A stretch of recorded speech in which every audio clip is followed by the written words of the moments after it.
तो 1 crore 20 lakh, 1 crore 21 lakh.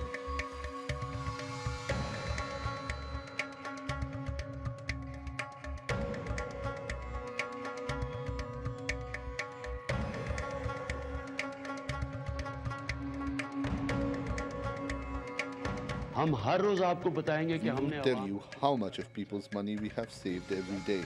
But when we save money, it is your responsibility to pay taxes. Think of this as a jihad. You need to pay tax for the honor of your country.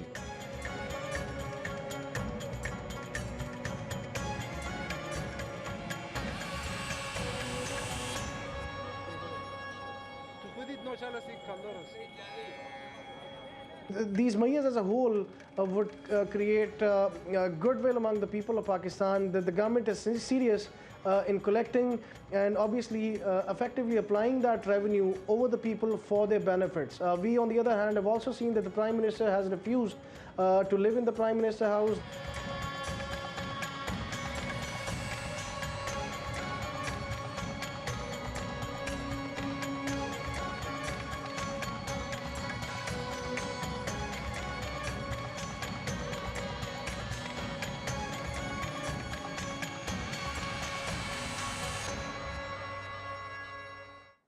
Joining me now is TRT World senior business producer Mobin Nasir. Hey Mobin, this car auction, a lot of it is optics, isn't it? But what's the government really trying to do to balance the budget? As they're supposed to present their new finance bill tomorrow, and from the reports that we're getting, it seems there's plenty in there and it's plenty painful too. Look, we're talking about 1% super tax that will apply to just about everything. The government's also talking about banning the import of about 150 non-essentials, from cars to jewelry to packaged food.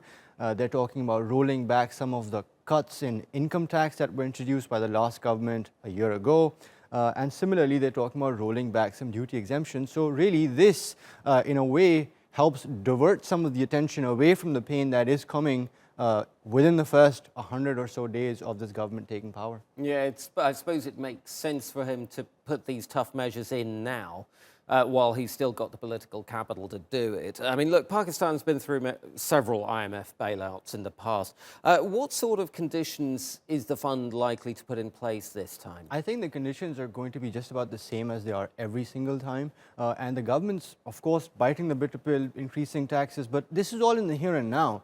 The actual reforms that the IMF has been hopping on about for decades have to do with fixing the public sector enterprises, privatization, letting go of all of these people who are employed by successive governments in civil positions, introducing some agricultural reforms, taxes on that front. And so far, there doesn't seem to be much reason for the government to do that, especially because it's just won a mandate from just those people.